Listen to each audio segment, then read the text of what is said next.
Hello friends, welcome to learner classes. ये जो हमारी घटना चक्री सीरीज चल रही थी, आज इसमें हम देखेंगे इंडियन पॉलिटी के प्रश्नों को, जिसमें हमारा टॉपिक रहेगा राज्य के नीति निर्देशक तत्व डीपीएसपी। तो चलिए शुरू करते हैं। इससे पहले फ्रेंड्स, आपसे रिक्वेस्ट है, यदि आप चैनल पर पहली बार है तो प्लीज चैनल को सब्सक्राइब कर लीजिएगा, वीडियो को लाइक कर दीजिएगा और शेयर करिए।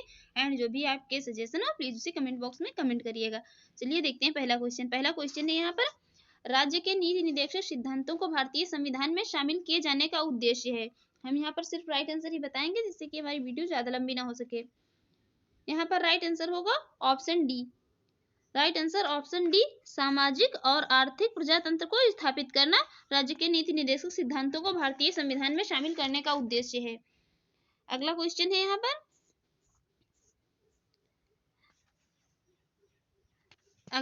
यहाँ पर निम्नलिखित में से कौन एक राज्य के नीति निर्देशक सिद्धांतों का उद्देश्य नहीं है। यहाँ पर राइट आंसर है ऑप्शन सी, एक धार्मिक राज्य की स्थापना करना राज्य के नीति निर्देशक तत्वों का सिद्धांत नहीं है। इसकी एक्सप्लेन यहाँ पर देख लेते हैं। भारतीय संविधान के भाग 4 में अनुच्छेद 36 से लेकर 51 तक में राज्य के नीति निर्देशक सिद्धांतों का वर्णन किया गया है। भारत के संविधान निर्माताओं का लक्ष्य इन सिद्धांतों के माध्यम से आर्थिक और सामाजिक लोकतंत्र एवं कल्याणकारी राज्य की स्थापना करना है। इन सिद्धांतों का उद्देश्य धार्मिक राज्य की स्थापना करना नहीं है, बल्कि धर्मनिरपेक्ष राज्य की स्थापना करना है। याद रखिए, संविधान भाग 4 में और अनुच्छेद जो है 36 से 51 तक राज्य के नीति निर्देशक तत्वों को वर्णन किया गया है इसमें। अगला क्वेश्चन है यहाँ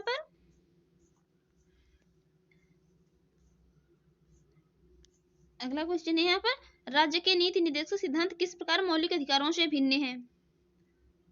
राज्य के नीति निर्देशक सिद्धांत नहीं तो ये मौलिक अधिकारों से किस प्रकार जो है डिफरेंट है। यहाँ पर राइट आंसर होगा ऑप्शन सी, निर्देशक सिद्धांत प्रवर्तनीय नहीं है, जबकि मौलिक अधिकार क्या है, प्रवर्तनीय है। देखते हैं इसकी एक्सप्लेन। राज्य के नीति निर्देशक सिद्धांत मौलिक अधिकारों से भिन्न है, क्योंकि नीति निर्देशक सिद्धांत प्रवर्तनीय नहीं है, जबकि मौलिक अधिकार न्यायालय द्वारा प्रवर्तनीय है। नीति निर्देशक सिद्धांत संविधान के भाग 4 में वर्णित है और कल्याणकारी राज्य की स्थापना के लिए जो है दिए गए हैं, जबकि भाग 3 में वर्णित मौलिक अधिकार व्यक्तियों को राज्य कृत्य के विरुद्ध दी गई सुरक्षा की गारंटी है। मौलिक अधिकार याद रखिए ये पॉइंट, ये जो है व्यक्तियों को राज्य कृत्य के विरुद्ध दी गई सुरक्षा की गारंटी है कौन, मौलिक अधिकार। नीति निर्देशक सिद्धांत जो है ये कल्याणकारी राज्य की स्थापना के लिए दिए गए हैं संविधान के भाग 4 में। अगला क्वेश्चन है यहाँ पर, निदेशक तत्व क्या है। निदेशक तत्व क्या है। राइट आंसर यहाँ पर ऑप्शन बी, ये अवाद योग्य है निदेशक तत्व। देखते हैं इसकी एक्सप्लेन। भारतीय संविधान में सामाजिक आर्थिक एजेंडे को साकारित करने के लिए वाद योग्य और अवाद योग्य दोनों तरह की व्यवस्थाएं समाहित हैं, जिसमें मौलिक अधिकार क्या है, मौलिक अधिकार है वाद योग्य और निदेशक तत्व है ये है अवाद योग्य। याद रखिए, मौलिक अधिकार वाद योग्य, नीति निर्देशक तत्व ये अवाद योग्य। अगला क्वेश्चन है यहाँ पर, अगला क्वेश्चन है, निम्नलिखित कथनों पर विचार कीजिए। दो स्टेटमेंट दिए हैं, बताना है कौन सा जो है भारत के संविधान के संदर्भ में राज्य के नीति के निदेशक तत्व जो है इसमें सही है। यहाँ पर राइट आंसर हो जाएगा ऑप्शन डी, ना तो एक और ना ही दो। विधायिका के कृत्यों पर निर्वर्धन ये भी सही नहीं है, और कार्यपालिका के कृत्यों पर निर्वर्धन ये भी सही नहीं है। यहाँ पर दोनों स्टेटमेंट इनकरेक्ट हैं। देखते हैं इसकी एक्सप्लेन। राज्य के नीति निर्देशक तत्व विधायिका, कार्यपालिका और संवैधानिक मामलों में राज्य के लिए सिफारिशें हैं। यम सी सीतलवाड़ के अनुसार निदेशक तत्व कोई विधिक अधिकार और कानूनी उपचार नहीं बताते हैं। ये सभी राज्य क्रियाओं की जो है विधायिका एवं कार्यपालिका के लिए प्रभुत्व पृष्ठभूमि का निर्माण करते हैं। अतः राज्य के नीति निर्देशक तत्व ना तो विधायिका के कृत्यों पर निर्वर्धन है और ना ही कार्यपालिका के कृत्यों पर। देखते हैं अगला क्वेश्चन है यहाँ पर, भारत के संविधान के भाग 4 में अंतर्विष्ट प्रावधानों के संदर्भ में निम्नलिखित कथनों पर विचार कीजिए, कौन सा सही है। 3 स्टेटमेंट दिए हैं, बताना है कौन सा स्टेटमेंट जो है यहाँ पर करेक्ट है। ये IAS प्री 2020 में पूछा हुआ क्वेश्चन है। यहाँ पर राइट आंसर होगा ऑप्शन डी, केवल 2 और 3। वे किसी भी न्यायालय द्वारा प्रवर्तनीय नहीं होंगे। इस भाग में जो है अधिकथित सिद्धांत राज्य के द्वारा कानून बनाने को प्रभावित करेंगे। ये स्टेटमेंट जो है इनकरेक्ट है, ये न्यायालय द्वारा प्रवर्तनीय नहीं है बल्कि अप्रवर्तनीय है। देखते हैं इसकी एक्सप्लेन। भारतीय संविधान का भाग 4 अनुच्छेद 36 से 51 राज्य नीति के निदेशक तत्वों से संबंधित इस भाग के प्रावधान किसी भी न्यायालय द्वारा प्रवर्तनीय नहीं होते।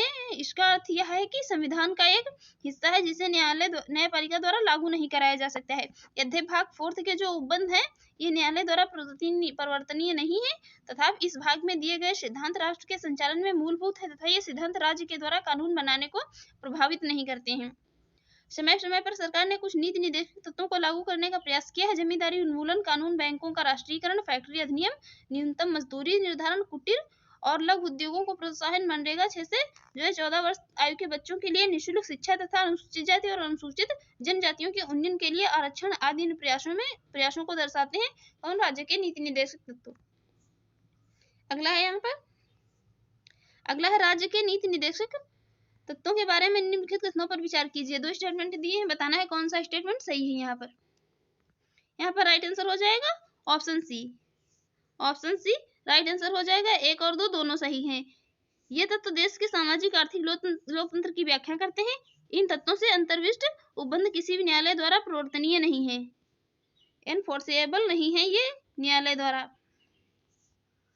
देखते हैं इसकी एक्सप्लेन।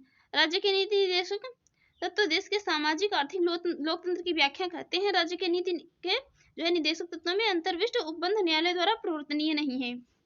मौलिक अधिकार क्या है? वो प्रवर्तनीय है। अगला क्वेश्चन है यहाँ पर, कल्याणकारी राज्य की संकल्पना का समावेश भारत के संविधान में है। कल्याणकारी राज्य की संकल्पना का समावेश भारत के संविधान में है किसमें? यहाँ पर राइट आंसर हो जाएगा option A. Right answer option A, राज्य के नीति निर्देशक तत्वों में। देखते हैं यहाँ पर अगला क्वेश्चन, इसकी एक्सप्लेन देख लेते हैं। कल्याणकारी राज्य की संकल्पना का समावेश भारतीय संविधान में राज्य के नीति निर्देशक तत्वों में किया गया है। संविधान के भाग 4 के अनुच्छेद 36 से 51 के अंतर्गत जो है सम्मिलित है और भारतीय संविधान की प्रस्तावना राज्य व्यवस्था के उद्देश्यों का उल्लेख करती है। राज्य अपने नागरिकों को सामाजिक, आर्थिक एवं राजनीतिक न्याय, विचार, अभिव्यक्ति, विश्वास, धर्म और उपासना की स्वतंत्रता तथा प्रतिष्ठा एवं अवसर की क्षमता उपलब्ध कराएगा। ये कल्याणकारी राज्य के आदर्श का प्रतीक है नीति निर्देशक तत्व। इसके अतिरिक्त इसमें क्या है तो नीति निर्देशक तत्वों में कल्याणकारी राज्य की स्थापना है तो राज्य को निर्देश दिए गए हैं। देखते हैं अगला क्वेश्चन। अगला क्वेश्चन है यहाँ पर, भारत के संविधान का कौन सा भाग कल्याणकारी राज्य के आदर्श की घोषणा करता है? यहाँ पर राइट आंसर ऑप्शन ए, राज्य के नीति निर्देशक तत्व। अगला क्वेश्चन है यहाँ पर, संविधान का कौन सा भाग कल्याणकारी राज्य का आदर्श घोषित करता है? यहाँ पर राइट आंसर हो जाएगा ऑप्शन डी, राज्य के नीति निर्देशक तत्व। राज्य के नीति निर्देशक तत्व। अगला क्वेश्चन है यहाँ पर, अगला क्वेश्चन है यहाँ पर, भारत के कल्याणकारी राज्य होने का विचार पाया जाता है। कल्याणकारी राज्य होने का विचार पाया जाता है किसमें? यहाँ पर राइट आंसर हो जाएगा ऑप्शन डी, ये पाया जाता है। राइट आंसर ऑप्शन डी, ये पाया जाता है किसमें? राज्य के नीति निर्देशक तत्वों में। ए और सी दोनों में पाया जाता है। ये संविधान की प्रस्तावना में भी पाया जाता है और राज्य के नीति निर्देशक तत्वों में पाया जाता है, इसलिए राइट आंसर हो जाएगा ऑप्शन डी। देखते हैं यहाँ पर अगला क्वेश्चन। अगला क्वेश्चन है यहाँ पर, राज्य के नीति निर्देशक तत्व सहज अध्ययन के लिए निम्न में से कौन से भागों में विभाजित किए जा सकते हैं? राज्य के नीति निर्देशक तत्व। यहाँ पर राइट आंसर हो जाएगा ऑप्शन डी, उपरोक्त सभी। ये समाजवादी, उदारवादी और बौद्धिकतावादी और गांधीवादी में सभी में ये विभाजित किए जा सकते हैं राज्य के नीति निर्देशक तत्व। देखते हैं इसकी एक्सप्लेन। भारतीय संविधान के अंतर्गत राज्य के नीति निर्देशक तत्व जो है तत्वों का उल्लेख भाग 4 के अनुच्छेद 36 से 51 के तहत किया गया है। इसे आयरलैंड के संविधान से लिया गया है। राज्य के नीति निर्देशक तत्वों को सहज अध्ययन के लिए समाजवादी, उदारवादी और बौद्धिकतावादी, गांधीवादी, मानवाधिकार, सामाजिक एवं आर्थिक कल्याण आदि भागों में विभाजित किया जा सकता है। ये गैरवादी योग है, याद रखिए। अगला है, भारतीय संविधान में सम्मिलित नीति निर्देशक तत्वों की प्रेरणा हमें किस संविधान से प्राप्त हुई है? नीति निर्देशक तत्वों की प्रेरणा, राइट आंसर यहाँ पर ऑप्शन डी, आयरलैंड से ही लिए गए हैं। आयरलैंड से, याद देखिए पूछ लिया जाता है, बहुत बार ये क्वेश्चन रिपीट हुआ है। इसकी एक्सप्लेन देख लेते हैं। भारतीय संविधान में सम्मिलित नीति निर्देशक तत्वों की प्रेरणा हमारे संविधान निर्माताओं ने कितने वर्ष 1937 के आयरलैंड के संविधान से प्राप्त हुई। आयरलैंड के संविधान में अनुसरणीय इस भाग पर जो है फेबियनवाद, समाजवाद, उदार लोकतांत्रिक विचारधाराओं, गांधीवाद, मानवाधिकारों की सार्वत्रिक घोषणा आदि का जो व्यापक प्रभाव पड़ा है। अगला क्वेश्चन है यहाँ पर, अगला क्वेश्चन है भारतीय संविधान में राज्य के नीति निर्देशक तत्वों को निम्न में से किस देश के संविधान से लिया गया है? तो राइट आंसर ऑप्शन सी, कहां से? आयरलैंड से। देखते हैं अगला, अगला क्वेश्चन है यहाँ पर, भारतीय संविधान में राज्य के नीति निर्देशक तत्वों का विचार ये लिया गया है आयरलैंड के संविधान से। Right answer option A, Ireland के संविधान से। अगला है यहाँ पर नीति निर्देशक सिद्धांत है। नीति निर्देशक सिद्धांत है ये है, ये वाद योग्य नहीं है। राइट आंसर ऑप्शन बी, वाद योग्य नहीं है। नीति निर्देशक सिद्धांत है ये वाद योग्य नहीं है और संविधान के अनुच्छेद 37 के अनुसार इसमें भाग 4 में अंतर्विष्ट उपबंध जो है किसी न्यायालय द्वारा परिवर्तनीय नहीं होंगे। अगला है भारत के संविधान के अनुसार निम्नलिखित में से कौन सा देश के जो है शासन के लिए आधारभूत है? कौन सा यहाँ पर जो है देश के शासन के लिए आधारभूत है? राइट आंसर ऑप्शन सी, राज्य के नीति निर्देशक तत्व, राज्य के नीति निर्देशक सिद्धांत। देखते हैं अगला, अगला क्वेश्चन है समान कार्य के लिए समान वेतन भारत के संविधान में सुनिश्चित किया गया है। एक समान कार्य के लिए समान वेतन। राइट आंसर ऑप्शन बी, राज्य के नीति निर्देशक सिद्धांतों का अंग है समान कार्य के लिए समान वेतन। देखते हैं अगला,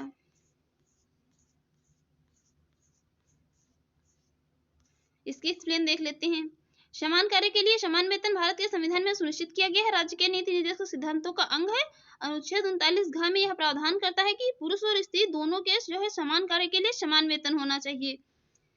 ज्ञातव्य है कि संविधान के अनुच्छेद 39 घ में अनुसरण में जो है संसद ने वर्ष 1976 में समान पारिश्रमिक अधिनियम पारित किया था। याद रखिए, समान पारिश्रमिक अधिनियम कब पारित किया गया? तो यह 1976 में पारित किया गया था पारिश्रमिक अधिनियम। उल्लेखनीय है कि रणधीर सिंह बनाम भारत संघवाद 1982 में सर्वोच्च न्यायालय ने यह भी निर्धारित किया कि संविधान की प्रस्तावना और अनुच्छेद 39 घ में आलोक में जो है अनुच्छेद 14 से 16 को पढ़ने से समान कार्य के लिए समान वेतन का सिद्धांत प्राप्त होता है। अगला है यहाँ पर निम्नलिखित में से कौन सा राज्य की जो है राज्य की नीति के निर्देशक सिद्धांतों में तत्वों में निहित है? राज्य के नीति निर्देशक तत्वों में कौन सा निहित है इसमें से? यहाँ पर राइट आंसर हो जाएगा ऑप्शन डी, पुरुषों और स्त्रियों दोनों के लिए जो है समान कार्य के लिए समान वेतन। अगला क्वेश्चन है यहाँ पर निम्नलिखित में से कौन सा एक मौलिक अधिकार नहीं है? मौलिक अधिकार, मौलिक अधिकार नहीं है समान कार्य के लिए समान वेतन। राइट आंसर ऑप्शन बी, समान कार्य के लिए समान वेतन जो है नीति निर्देशक तत्वों का भाग है, ना कि एक मौलिक अधिकार है। अगला है भारत में निम्नलिखित में से किसके अंतर्गत पंचायती राज प्रणाली की व्यवस्था की गई है? पंचायती राज प्रणाली व्यवस्था। राइट आंसर ऑप्शन सी की गई है राज्य के नीति निर्देशक सिद्धांतों में। देखते हैं इसकी एक्सप्लेन। भारतीय संविधान के भाग 4 के तहत जो है राज्य के नीति निर्देशक सिद्धांतों के अंतर्गत पंचायती राज प्रणाली की व्यवस्था की गई। संविधान का अनुच्छेद जो है 40 राज्यों के लिए ग्राम पंचायतों के गठन का प्रावधान करता है। इसके अनुसार राज्य ग्राम पंचायतों का संगठन करने के लिए कदम उठाएगा, उनको ऐसी शक्तियां और प्राधिकार प्रदान करेगा जो उन्हें स्वायत्त शासन की इकाइयों के रूप में कार्य करने के योग्य जो है बनाने के लिए आवश्यक हो। देखते हैं अगला, अगला है यहाँ पर निम्नलिखित में से कौन सा अनुच्छेद पंचायत के गठन के लिए राज्य सरकारों को निर्देश देता है? राइट आंसर ऑप्शन बी, अनुच्छेद 40। देखते हैं अगला, अगला है निम्नलिखित अनुच्छेदों में से कौन एक राज्य सरकार को ग्राम पंचायतों को संगठित करने के लिए निर्देश देता है? राइट आंसर ऑप्शन बी, अनुच्छेद 40। अगला है यहाँ पर भारत के संविधान के अंतर्गत ग्राम पंचायतों का गठन नीति निर्देशक जो है सिद्धांत है, एक निर्देशक सिद्धांत है। Right answer option C. देखते हैं अगला, अगला है यहाँ पर दो सूचियां दी हुई हैं, एक तरफ उनमें जो उपबंध है वो दिए हुए हैं, एक तरफ आर्टिकल दिए हुए हैं। इसमें बताना है जो कूट की सहायता से सही यहाँ पर आंसर बताना है। यहाँ पर राइट आंसर हो जाएगा ऑप्शन ई, उपयुक्त में से कोई नहीं या उपयुक्त में से एक से अधिक जो है। देखते हैं इसकी एक्सप्लेन। यहाँ पर सही सुमेलन कुछ इस प्रकार है, ग्राम पंचायतों का गठन, ग्राम पंचायतों का गठन तो ये आर्टिकल जो है 40 में, और समान आचार संहिता ये आर्टिकल 44 में, कृषि एवं पशुपालन का संगठन ये आर्टिकल 48 में, न्यायपालिका और कार्यपालिका का पृथक्करण ये 15 में, आर्टिकल 15 में, और राष्ट्रीय जो अंतरराष्ट्रीय शांति का विकास है तो ये है अनुच्छेद 51 में। ये याद रखिए, ये बहुत बार पूछा जाता है। अंतरराष्ट्रीय शांति का विकास अनुच्छेद 51, न्यायपालिका और कार्यपालिका का पृथक्करण अनुच्छेद 50, कृषि एवं पशुपालन का संगठन अनुच्छेद 48, समान आचार संहिता जो है ये अनुच्छेद 44 में, और ग्राम पंचायतों का संगठन ये है अनुच्छेद 40 में। देखते हैं अगला। अगला यहाँ पर दो सूचियां दी हुई हैं, उनको जो है एक तरफ संविधान के अनुच्छेद दिए हुए, एक तरफ उनमें उपबंध उनके विषय दिए हुए हैं। इसमें बताना है कौन सा जो है सही सुमेलित है। यहाँ पर राइट आंसर है option A. Right answer option A. देखते हैं इसकी एक्सप्लेन। अनुच्छेद 40 ग्राम पंचायतों का गठन, अनुच्छेद 41 कुछ दशाओं में काम, शिक्षा और लोक सहायता पाने का अधिकार, अनुच्छेद 44 नागरिकों के लिए समान नागरिक संहिता, और अनुच्छेद 48 जो है ये कृषि एवं पशुपालन का गठन है इसके अंतर्गत। देखते हैं अगला। अगला यहाँ पर दो सूचियां दी हुई हैं, बताना है कौन सही सुमेलित नहीं है। नहीं वाला वर्ड जो है थोड़ा ध्यान से पढ़िए, कौन सा यहाँ पर सही सुमेलित नहीं है। यहाँ पर राइट आंसर हो जाएगा ऑप्शन डी। अनुच्छेद 48 न्यायपालिका एवं कार्यपालिका से पृथक्करण यही सही सुमेलित नहीं है। बाकी यहाँ पर सभी सही सुमेलित है। इसका संबंध है कृषि एवं पशुपालन से, न कि न्यायपालिका का कार्यपालिका से पृथक्करण से इसका संबंध है। देखते हैं यहाँ पर अगला। देखते हैं इसकी एक्सप्लेन देख लेते हैं। यहाँ पर इसकी एक्सप्लेन दी हुई है, इसकी एक्सप्लेन देख लेते हैं। अनुच्छेद 39 ये समान न्याय एवं निःशुल्क विधिक सहायता से, अनुच्छेद 40 ग्राम पंचायतों का संगठन, अनुच्छेद 44 समान नागरिक संहिता से, और अनुच्छेद 48 जो है कृषि एवं पशुपालन से है। न्यायपालिका का कार्यपालिका से पृथक्करण जो है अनुच्छेद 50 में दिया हुआ है, ना कि 48 में। ये यूपीपीसी 2020 में अभी हाल ही में पूछा हुआ क्वेश्चन है। देखते हैं अगला। अगला है यहाँ पर नीचे दो स्टेटमेंट दिए हुए हैं, बताना है कौन सा जो है सही है।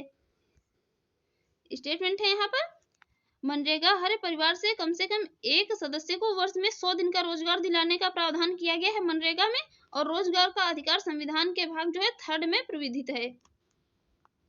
मनरेगा में जो है कितने दिन के कार्य का प्रावधान किया गया है। यहाँ पर राइट आंसर हो जाएगा ऑप्शन सी ए सही है, परंतु आर जो है गलत है। देखते हैं इसकी एक्सप्लेन। महात्मा गांधी मनरेगा का फुल फॉर्म है महात्मा गांधी राष्ट्रीय ग्रामीण रोजगार गारंटी अधिनियम। मनरेगा भारत में लागू एक रोजगार गारंटी योजना है, जिसे वर्ष 2005 में लोकसभा द्वारा नियमित किया गया था। यह योजना प्रत्येक वित्तीय वर्ष में किसी ग्रामीण परिवार एवं उन वयस्क सदस्यों को जो है 100 दिन का रोजगार उपलब्ध कराती है, जो कि संविधिक न्यूनतम मजदूरी पर सार्वजनिक कार्य संबंधित कुशल मजदूरी करने के लिए तैयार है। यह संविधान के भाग 4 में अनुच्छेद 41 में प्रावधान है, न कि भाग 3 में। कुछ दशाओं में काम, शिक्षा, लोक सहायता पाने के अधिकार के अनुसरण में लाया गया है। संविधान के भाग 3 में मौलिक अधिकार में है जो रोजगार का अधिकार शामिल नहीं है। इसमें कहीं पर जो है रोजगार का उल्लेख नहीं किया गया है मौलिक अधिकारों में। देखते हैं यहाँ पर ये मौलिक अधिकारों में कहीं पर भी जो है रोजगार का उल्लेख नहीं किया गया है। देखते हैं अगला। अगला है यहाँ पर मनरेगा कार्यक्रम निश्चित रूप से भारतीय संविधान के किस अनुच्छेद को लागू करने हेतु लाया गया है। मनरेगा राइट आंसर है ऑप्शन ए अनुच्छेद 43। मनरेगा का संबंध है अनुच्छेद 43 से। देखते हैं इसकी एक्सप्लेन। भारतीय संविधान के तहत भाग 4 में राज्य के नीति निर्देशक तत्वों के अंतर्गत जो है अनुच्छेद 41 के तहत उपबंधित है कि राज्य अपनी आर्थिक सामर्थ्य और विकास की सीमाओं के भीतर काम पाने के अधिकार को प्राप्त कराने का प्रभावी उपबंध करेगा। साथ ही इसी के भाग जो अनुच्छेद 43 में कहा गया है कि राज्य उपयुक्त विधान या आर्थिक संगठन द्वारा या किसी अन्य रीति से कृषि के उद्योग की या अन्य प्रकार के सभी कर्म कानून का जो है काम और निर्वाह मजदूरी, शिष्ट जीवन स्तर और अवकाश का संपूर्ण उपभोग सुनिश्चित करने वाली काम की दशाएं प्रदान करने का प्रयास करेगा। मनरेगा राज्य के जो है इन्हीं संवैधानिक लक्ष्यों की पूर्ति की दिशा में एक महत्वपूर्ण कार्यक्रम है। देखते हैं अगला। अगला है यहाँ पर 42वें संविधान संशोधन द्वारा जो है किस अनुच्छेद के माध्यम से श्रमिकों के प्रबंधन में भागीदारी सुनिश्चित की गई थी। 42वां संविधान संशोधन, यहाँ पर राइट आंसर हो जाएगा ऑप्शन डी अनुच्छेद 43A। देखते हैं इसकी एक्सप्लेन। 42वें संविधान संशोधन 1976 द्वारा संविधान के भाग 4 में राज्य के नीति निर्देशक तत्वों के तहत जो है अनुच्छेद 43A में 43 का भी जिसे कहा गया अंतर स्थापित करके यह प्रावधानित किया गया कि राज्य किसी उद्योग में लगे हुए उपक्रमों या स्थापना या अन्य संगठनों के प्रबंध में कर्मकारों का जो है भाग लेना सुनिश्चित करने के लिए उपयुक्त विधान द्वारा किसी अन्य रीत से कदम उठाएगा। देखते हैं अगला यहाँ पर संविधान के किस अनुच्छेद के द्वारा उद्योग के प्रबंधन में कर्मकारों की भागीदारी का प्रावधान दिया गया है? यहाँ पर राइट आंसर ऑप्शन बी अनुच्छेद 43A में। देखते हैं अगला है यहाँ पर भारत में न्यायपालिका का कार्यपालिका से पृथक्करण किससे जो है व्यवस्थित है? न्यायपालिका का कार्यपालिका से पृथक्करण राइट आंसर ऑप्शन बी राज्य के नीति निर्देशक तत्वों द्वारा। देखते हैं अगला इसके एक्सप्लेन देख लेते हैं। भारत में न्यायपालिका और कार्यपालिका से पृथक्करण राज्य के नीति निर्देशक तत्वों द्वारा जो है व्यवस्थित है। किस में है? तो ये आर्टिकल 50 में है। देखते हैं अगला है यहाँ पर राज्य के नीति निर्देशक सिद्धांतों में के निम्नलिखित अनुच्छेदों में से कौन सा अंतरराष्ट्रीय शांति की सुरक्षा के संवर्धन से संबंधित है? ये है राइट आंसर ऑप्शन ए अनुच्छेद 51। अनुच्छेद 51 में अंतरराष्ट्रीय शांति और सुरक्षा के संवर्धन से संबंधित है। अनुच्छेद 41 काम शिक्षा लोक सहायता पाने का अधिकार। अनुच्छेद 43 का उद्योगों के प्रबंध में कर्मकारों के भाग लेने का अधिकार और अनुच्छेद 48 का है तो ये पर्यावरण संरक्षण तथा संवर्धन और वन तथा वन्य जीवों की रक्षा से संबंधित। याद रखिए कई बार इसमें जो है कंफ्यूजन रहता है। तो ये पर्यावरण संरक्षण संवर्धन और वन तथा वन्य जीवों की रक्षा के लिए है अनुच्छेद 48 का। देखते हैं अगला क्वेश्चन है यहाँ पर भारत के संविधान में अंतरराष्ट्रीय शांति और सुरक्षा की अभिवृत्ति का उल्लेख कहाँ है? अंतरराष्ट्रीय शांति और सुरक्षा राइट आंसर हो जाएगा ऑप्शन बी राज्य के नीति निर्देशक तत्वों में। राज्य के नीति निर्देशक तत्वों में क्या क्या उल्लेखित है? तो इसमें अंतरराष्ट्रीय शांति और सुरक्षा की अभिवृद्धि का, राष्ट्रों के बीच न्याय संगत और सम्मानपूर्ण संबंधों को बनाए रखने का, संगठित लोगों को एक दूसरे के व्यवहारों से अंतरराष्ट्रीय विधि और संधि बाध्यताओं के प्रति जो है आदर बढ़ाने का और अंतरराष्ट्रीय विवादों के जो है मध्यस्थता द्वारा निपटारे के लिए प्रोत्साहन देने का प्रयास करेगा। देखते हैं अगला है यहाँ पर भारतीय संविधान का कौन सा भाग अंतरराष्ट्रीय शांति और सुरक्षा के प्रति राज्य के उत्तरदायित्व का उल्लेख करता है? तो राइट आंसर ऑप्शन सी राज्य के नीति निर्देशक तत्व। भारतीय संविधान में कौन सा अनुच्छेद भारत की विदेश नीति से संबंधित है? तो विदेश नीति से संबंधित वही होगा जिसमें जो अंतरराष्ट्रीय शांति और सुरक्षा का प्रावधान किया गया है। राइट आंसर हो जाएगा ऑप्शन डी अनुच्छेद 51। देखते हैं अगला है निम्नलिखित में से कौन संविधान के 42वें संशोधन द्वारा नीति निर्देशक तत्वों को नहीं जोड़ा गया है? 42वां संविधान संशोधन अधिनियम तो इसमें नहीं जोड़ा गया है तो वो है सामान्य आचार संहिता, इसे नहीं जोड़ा गया है। बाकी शोषण से बच्चों एवं अल्पवयों की सुरक्षा, सामान्य तथा निःशुल्क कानूनी सहायता, उद्योगों के प्रबंधन में जो है श्रमिकों की भागीदारी, ये सभी 42वें संविधान संशोधन द्वारा जोड़े गए हैं। देखते हैं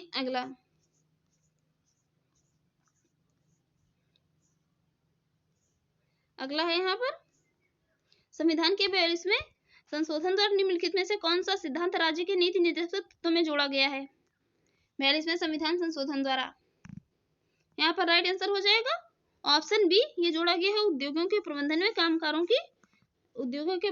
कामगारों की सहभागिता को 42वें संविधान संशोधन द्वारा निर्देशक तत्वों में जोड़ा गया है। देखते हैं अगला है यहाँ पर संविधान निम्न में से किसके शोषण के विरुद्ध अधिकार स्वीकृत करता है?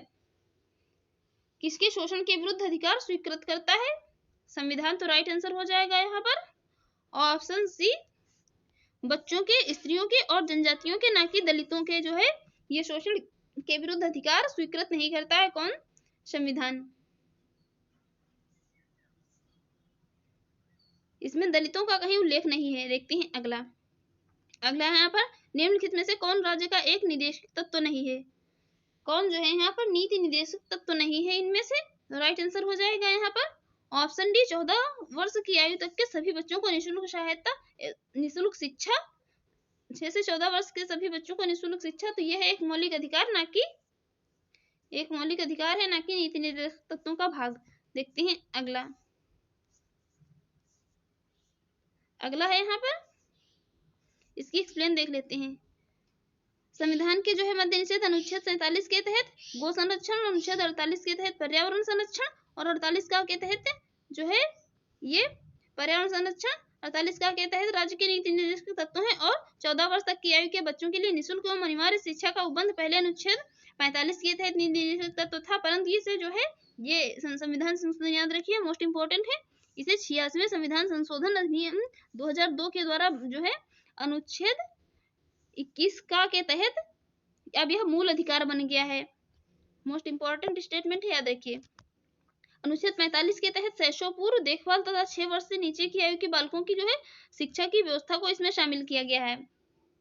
देखते हैं अगला है यहाँ पर अगला है निम्नलिखित में से कौन राज्य का नीति निर्देशक तत्व नहीं है। राज्य का नीति निर्देशक तत्व इनमें से कौन सा नहीं है? राइट आंसर हो जाएगा ऑप्शन डी, 16 वर्ष की आयु तक के बच्चों को जो है निःशुल्क शिक्षा, यही निर्देशक तत्व नहीं, बाकी सभी यहाँ पर निर्देशक तत्व हैं। देखते हैं अगला है यहाँ पर निम्नलिखित में से कौन सा राज्य के नीति के निर्देशक तत्वों में शामिल है। राज्य के नीति निर्देशक तत्वों में शामिल है कौन सा? यहाँ पर राइट आंसर हो जाएगा ऑप्शन बी, केवल 2।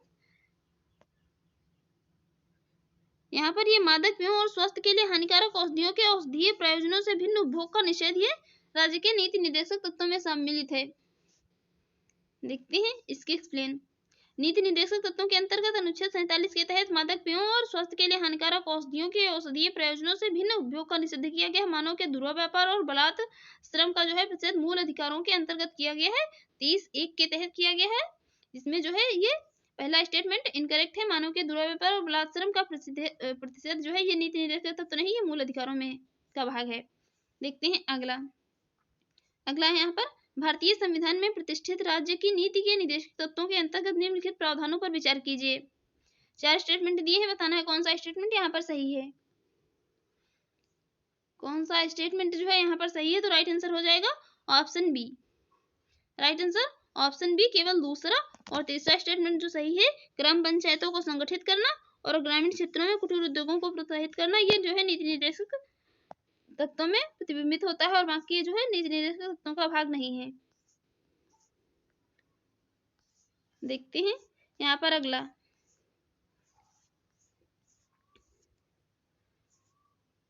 इसकी एक्सप्लेन देख लेते हैं। गांधीवादी सिद्धांतों पर आधारित कई प्रावधानों की राज्य के नीति निर्देशक सिद्धांतों के तहत कई अनुच्छेदों में सम्मिलित किया गया है, जो इस प्रकार है। ग्राम पंचायतों का गठन अनुच्छेद 40 में, ग्रामीण क्षेत्रों में कुटीर उद्योगों को व्यक्तिगत या सहकारी आधार पर बढ़ाने का प्रयास अनुच्छेद 43 में, अनुसूचित जाति, अनुसूचित जनजाति, अन्य दुर्बल वर्गों को शिक्षा और अर्थ संबंधी जो हितों की अभिवृद्धि, ये है अनुच्छेद 46 में। और मादक पेयों और स्वास्थ्य के लिए हानिकारक औषधियों के औषधीय प्रयोजनों से भिन्न उपभोग का प्रतिषेध, तो ये प्रतिषेध ये है किसमें? अनुच्छेद 47 में। गायों और बछड़ों तथा अन्य दुधारू पशुओं के वध पर रोक और उनकी नस्लों में सुधार का प्रयास, ये है अनुच्छेद 48 में। देखते हैं अगला है यहाँ पर निम्नलिखित में से भारत के संविधान के किसमें पर्यावरण संरक्षण एवं संवर्धन तथा वन व वन्य जीव की रक्षा के लिए प्रावधान है। यहाँ पर राइट आंसर हो जाएगा ऑप्शन सी, ये जो है इसमें राज्य के नीति निर्देशक तत्वों में और मूल अधिकारों मूल कर्तव्यों में दोनों में है। देखते हैं यहाँ पर इसकी एक्सप्लेन। 42वें संविधान संशोधन अधिनियम 1976 द्वारा संविधान में राज्य के नीति निर्देशक तत्वों के तहत जोड़े गए अनुच्छेद 48(a) के अनुसार देश जो है राज्य देश के पर्यावरण के संरक्षण तथा संवर्धन और वन तथा वन्य जीवों की रक्षा करने का प्रयास करेगा। और साथ ही जो मूल कर्तव्यों के तहत 51 का जोड़ा गया था, 51 का के जो 6 इसमें खंड है, तो इसमें जो है भारत के प्रत्येक नागरिक का यह कर्तव्य होगा कि वह प्राकृतिक पर्यावरण की, जिसके अंतर्गत कौन कौन वन, झील, नदी और वन्य जीवों की रक्षा करे और संवर्धन करे तथा प्राणी मात्र के प्रति जो है क्या दया भाव रखे। देखते हैं अगला है यहाँ पर निम्नलिखित में से कौन एक राज्य के नीति निर्देशक सिद्धांतों में सम्मिलित नहीं है। राज्य के नीति निर्देशक सिद्धांतों में सम्मिलित नहीं है राज्य देश के पर्यावरण के संरक्षण तथा संवर्धन का सम्मिलित है दिया है। निम्न में से कौन एक राज्य के नीति निर्देशक सिद्धांतों में सम्मिलित है, तो यही सम्मिलित है राज्य देश के पर्यावरण के संरक्षण तथा संवर्धन का प्रयास करेगा। बाकी ये जो तीनों स्टेटमेंट है ये इसमें सम्मिलित नहीं है। देखते हैं अगला है यहाँ पर राज्य के नीति निर्देशक सिद्धांतों में जो है निम्न में से किसके बारे में संविधान शांत है? किसके बारे में यहाँ पर संविधान में कुछ उपबंध नहीं किए गए हैं? यहाँ पर राइट आंसर हो जाएगा ऑप्शन ए, ये प्रौढ़ शिक्षा के बारे में जो नीति निर्देशक सिद्धांतों के बारे में सिद्धांतों में कोई प्रावधान नहीं किए गए हैं। ये जो भाग 4 में नीति निर्देशक तत्व दिए हैं 36 से 51 में वर्णित है। इसमें कर्मकारों को निर्वाह मजदूरी का प्रावधान अनुच्छेद 43 में, गरीबों को निःशुल्क विधिक सहायता अनुच्छेद 39 का में 6 वर्ष की आयु के जो है बालक उनकी प्रारंभिक बाल्यावस्था में देख रेख और शिक्षा 86वें संविधान संशोधन से अनुच्छेद 45 में है। प्रौढ़ शिक्षा का इसमें कहीं प्रावधान नहीं है। अगला है यहाँ पर निम्नलिखित में से कौन सा एक राज्य का नीति निर्देशक सिद्धांत संविधान में बाद में जोड़ा गया है? कौन सा नीति निर्देशक सिद्धांत जो है संविधान में बाद में जोड़ा गया है? राइट आंसर ऑप्शन सी, मुफ्त कानूनी सलाह, इसे बाद में जोड़ा गया है। मुफ्त कानूनी सलाह 42वें संविधान संशोधन अधिनियम 1976 द्वारा भारतीय संविधान के भाग 4 में जो है अनुच्छेद 39 का में गरीबों के लिए मुफ्त कानूनी सलाह, समान न्याय और निःशुल्क विधिक सहायता है। देखते हैं, सहायता का प्रावधान है समान न्याय और निःशुल्क विधिक सहायता। विधिक सहायता के लिए कोई शुल्क नहीं, ये प्रावधान है नीति निर्देशक तत्वों में। देखते हैं अगला है यहाँ पर राष्ट्रीय विधिक सेवा प्राधिकरण के संदर्भ में निम्नलिखित कथनों पर विचार कीजिए। राष्ट्रीय विधिक सेवा प्राधिकरण, इसके संबंध में यहाँ पर 2 स्टेटमेंट दिए हैं, बताना है कौन सा स्टेटमेंट सही है। यहाँ पर राइट आंसर हो जाएगा option C. Option C right answer, दोनों स्टेटमेंट जो है करेक्ट है। इसका उद्देश्य समान अवसरों के आधार पर समाज के कमजोर वर्गों को निःशुल्क एवं सक्षम विधिक सहायताएं उपलब्ध करा सेवाएं उपलब्ध कराना। देश भर में विधिक कार्यक्रमों और योजनाओं को लागू करने के लिए राज्य विधिक सेवा प्राधिकरणों को है जो है सेवा प्राधिकरणों को निर्देश जारी करता है। राष्ट्रीय विधिक सेवा प्राधिकरण के संदर्भ में ये दोनों स्टेटमेंट करेक्ट हैं।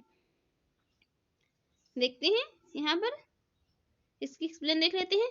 राज्य के नीति निर्देशक तत्वों के तहत अनुच्छेद 39 के अनुसार में राष्ट्रीय विधिक सेवा प्राधिकरण समाज के कमजोर वर्गों को निःशुल्क एवं सक्षम विधिक सेवाएं उपलब्ध कराएगा।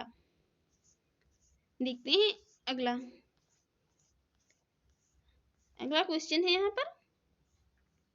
अगला क्वेश्चन है, भारत में विधिक सेवा प्रदान करने के लिए जो है ये प्राधिकरण लीगल सर्विस अथॉरिटीज निम्नलिखित में से किस प्रकार के नागरिकों को निःशुल्क विधिक सेवाएं प्रदान करते हैं? यहाँ पर राइट आंसर हो जाएगा ऑप्शन ए 1 और 2। जो है ये 1 और 2 वाला स्टेटमेंट करेक्ट है, बाकी 3rd और 4th स्टेटमेंट जो है इसमें इनकरेक्ट है। देख लेते हैं इसकी एक्सप्लेन।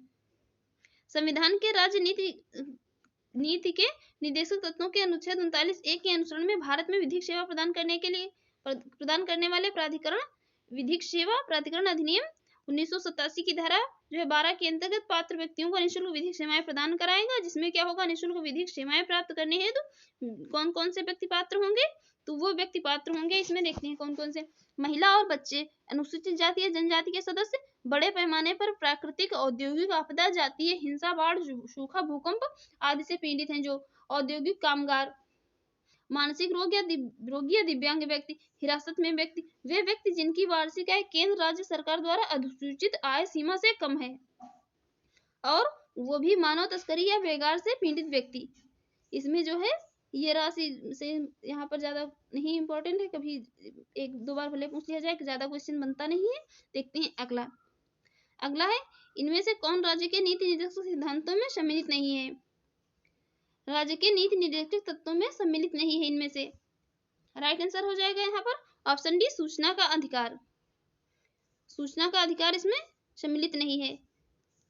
देखते हैं अगला, इसकी एक्सप्लेन देख लेते हैं।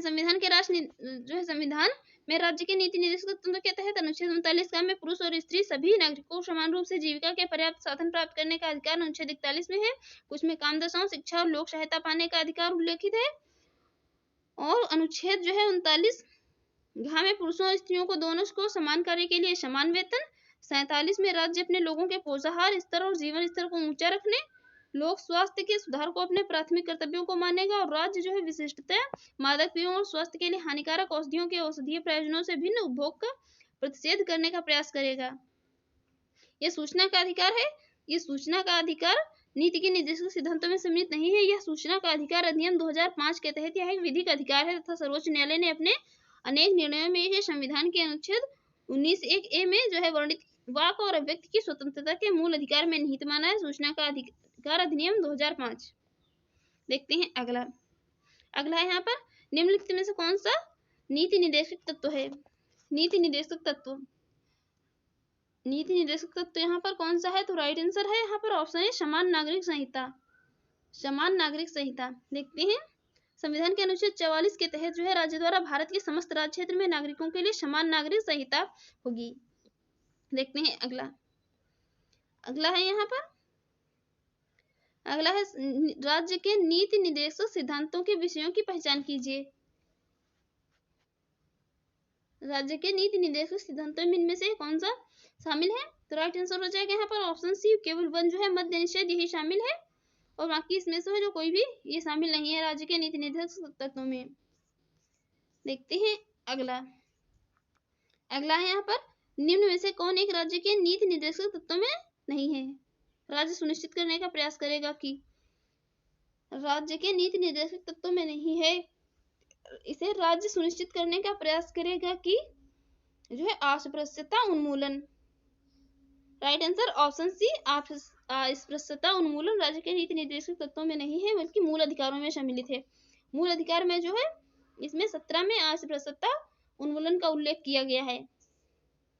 अगला है यहाँ पर राज्य के नीति निर्देशक सिद्धांत एक ऐसा चेक है जो बैंक की सुविधा अनुसार अदा किए जा सकते हैं। ये स्टेटमेंट किसने दिया था, ये स्टेटमेंट दिया था केटी शाह ने। राइट आंसर ऑप्शन डी, केटी शाह ने। अगला है यहाँ पर भारत के संविधान के संदर्भ में निम्नलिखित कथनों पर विचार कीजिए। भारत के संविधान के संदर्भ में यहाँ पर 3 स्टेटमेंट दिए हैं, इसमें बताना है भारत सरकार द्वारा आरंभ किए गए राष्ट्रीय सामाजिक सहायता कार्यक्रम में भारत के संविधान के उपयुक्त उपबंधों में से कौन सा जो है पूरे होते हैं, तो यहाँ पर राइट आंसर हो जाएगा ऑप्शन बी, केवल थर्ड, ये राज्य के नीति निर्देशक तत्व। देखते हैं इसकी एक्सप्लेन। 15 अगस्त 1995 से प्रारंभ राष्ट्रीय सामाजिक सहायता कार्यक्रम संविधान में प्रदत्त राज्य के नीति निर्देशक तत्व अर्थात राज्य के संवैधानिक लक्ष्यों विशेषकर अनुच्छेद 41 के तहत बेरोजगारी, वृद्धावस्था आदि की स्थिति में जो है लोक सहायता संबंधी निर्देश देते हैं कि प्राप्ति की दिशा में एक महत्वपूर्ण कार्य करेगा। देखते हैं अगला क्वेश्चन है यहाँ पर। अगला क्वेश्चन है भारतीय संविधान के भाग 4 में दिए गए निर्देशित जो है सिद्धांतों में निम्न में से कौन सा सूचीबद्ध है। संविधान के भाग 4 में दिए गए हैं नीति निर्देशक सिद्धांत, इनमें कौन सा जो है सूचीबद्ध है। राइट आंसर हो जाएगा ऑप्शन बी, 1 और 3, समान कार्य के लिए समान वेतन, छोटे परिवार का मानदंड, बाकी समान नागरिक संहिता इसमें नहीं निर्देशित है। देख लेते हैं इसकी एक्सप्लेन। भारतीय संविधान के भाग 4 में दिए गए निर्देशित सिद्धांतों में अनुच्छेद 39 में समान कार्य के लिए समान वेतन, अनुच्छेद 44 में नागरिकों के लिए समान नागरिक संहिता सूचीबद्ध है, जबकि अनुच्छेद 350 में प्राथमिक स्तर पर मातृभाषा में शिक्षा देने का विशेष निर्देश देता है। हालांकि यह भाग जो है 4 में उल्लेखित नहीं है।